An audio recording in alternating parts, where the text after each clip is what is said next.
I always say tariffs is the most beautiful word to me in the dictionary. Then I was reprimanded by the fake news. They said, what about love, religion, and God? I said, I agree. I'll tell you what's a high tariff nation is Canada. Canada charges us 250% for our milk product and other product, and a tremendous tariff on lumber and things as such. And yet we don't need their lumber. We have more lumber than they do. We don't need Canada's lumber. Hey, welcome back to the channel. Something big just broke out in Washington, and almost nobody's talking about it. At the World Economic Forum this January, Donald Trump stood before global leaders and said 5 words that sent shockwaves through 2 economies. We don't need their lumber. On the surface, it sounded like confidence. But behind the scenes, it triggered one of the most self-destructive trade moves in modern U.S. history. Okay, new tariffs take effect today on timber, lumber, and certain wood products. The president's new levies arrive just as he begins to soften his tone.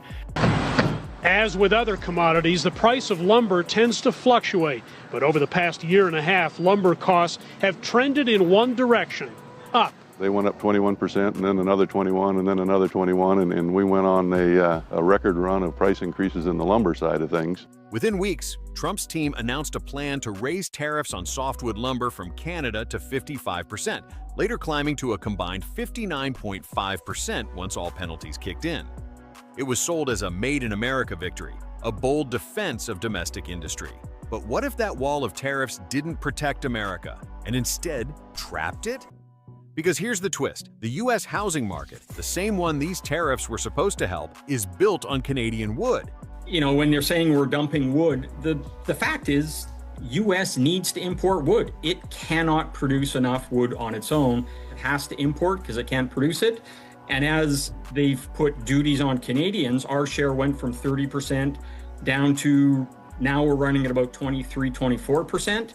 But that gap has been made up by Europeans. And when you cut off your own foundation, what happens next? Before we dive in, don't forget to hit that like button. A simple like helps push this video to more people who need to see it. And here's where the real irony begins. Before any of these tariffs took effect, Canada wasn't America's rival. It was the quiet backbone of its construction industry. For decades, Canadian lumber kept U.S. housing affordable and supply chains steady. The 2 economies weren't competing, they were codependent.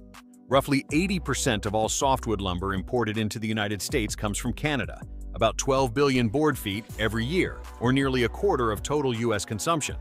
But while lumber escaped the latest round of tariffs, they are on the radar of the Trump administration.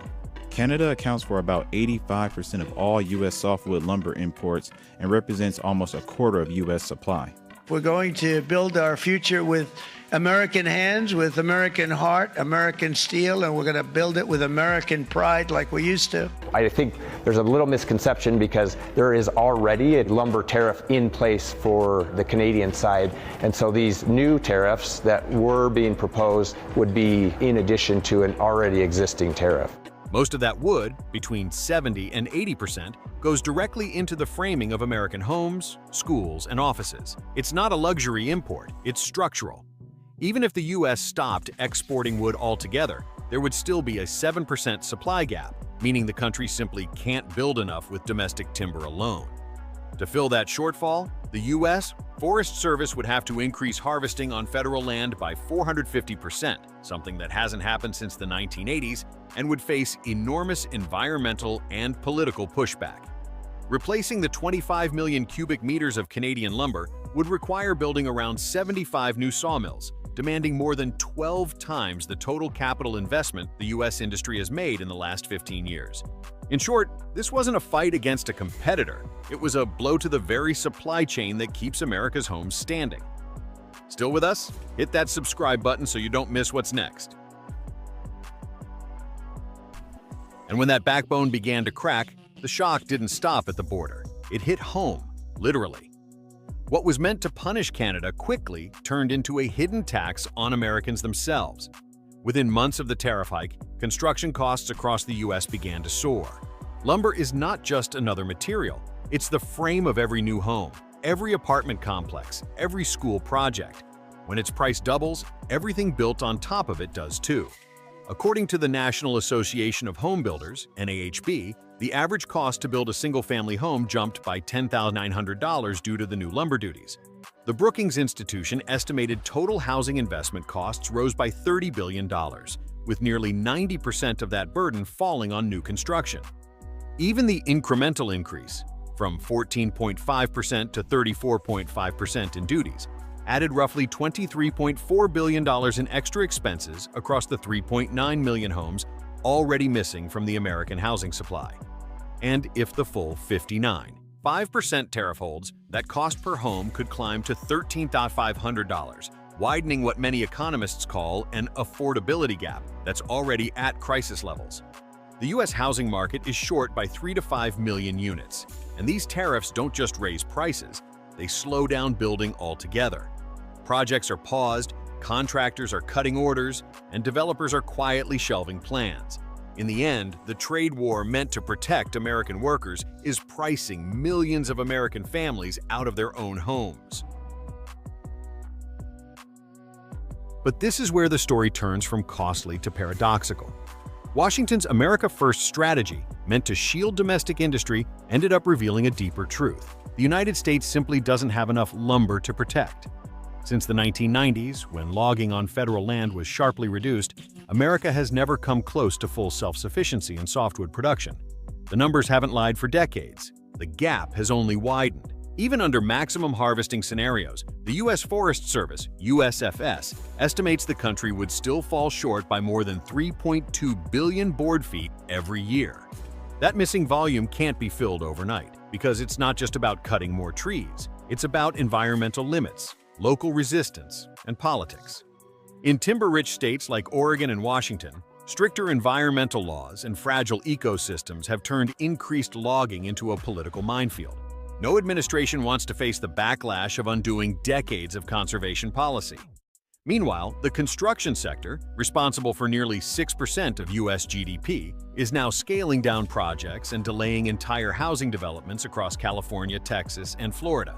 Developers say it's not a lack of demand holding them back, but a lack of affordable material. Analysts have started calling it the closed-loop effect, when protectionism builds a wall to safeguard the economy, only to trap that economy inside. While Washington wrestled with its own economic wall, Ottawa quietly built a door. Canada's lumber industry, long seen as dependent on U.S. demand, began to turn the crisis into a calculated opportunity. High tariffs hurt, yes, but they also pushed Canadian producers to evolve. As global lumber prices climbed, many firms managed to offset lost U.S. sales by expanding elsewhere and moving up the value chain. Exports to Europe, the Asia-Pacific, and even parts of Africa surged through mid-2025, while the U.S. share of Canadian exports slipped below 70% for the first time in decades. At home, producers started reinvesting profits into higher-value manufacturing, finished wood products, engineered timber panels, and bio-based materials that fetch stronger margins and face fewer trade barriers. Globally, the bioplastics and wood-based biofuel market, worth roughly $281 billion in 2022, is projected to double within 10 years. For Canada, this represents not just compensation, but transformation, a chance to redefine itself from raw supplier to innovator in sustainable materials. And in the background, Canada still holds the legal high ground. The World Trade Organization's 2020 ruling found U.S. softwood duties inconsistent with global trade rules, a quiet but powerful card Ottawa can play as it restructures for the long game. Canada's role in the global lumber trade is shifting, no longer a quiet exporter to the U.S., but a confident supplier to the world. Ottawa has embraced this change, promoting a sustainable forestry strategy under the brand Made in Canada Wood. The idea is simple. In a world of volatility and trade wars, stability sells. Exports to the EU and Japan are climbing fast, driven by carbon credit incentives and demand for renewable building materials. Canadian forestry firms are expanding capacity and partnerships in markets that once relied almost entirely on U.S. suppliers. Meanwhile, American builders are moving in the opposite direction, facing rising costs, lower confidence, and stalled projects. It's a sharp contrast that shows how one nation's protectionism can become another's opportunity. Canada's FSC-certified forestry system, known for transparency and environmental rigor, has become a global benchmark for sustainable trade. In a market increasingly shaped by climate policy, that credibility has become its own form of power. As the U.S. turns inward, Canada is emerging as a trusted anchor, proof that reliability can outweigh sheer size. In the end, the softwood lumber dispute isn't just about trade. It's a mirror reflecting the limits of protectionism in the 21st century. No country can wall itself off from the very supply chains that sustain it. The irony is clear. The nation that built the tariffs is now paying the price, while the one targeted has quietly turned adversity into advantage. U.S. housing costs are climbing, consumer confidence is slipping, and projects once seen as growth engines are now on hold. Meanwhile, Canada has strengthened its standing within the G7, not through confrontation, but through stability. So, the question remains, can a nation truly protect itself by taxing the ground it stands on?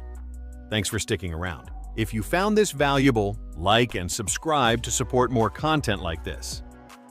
And tell us below, is protectionism still a shield or has it quietly become a trap?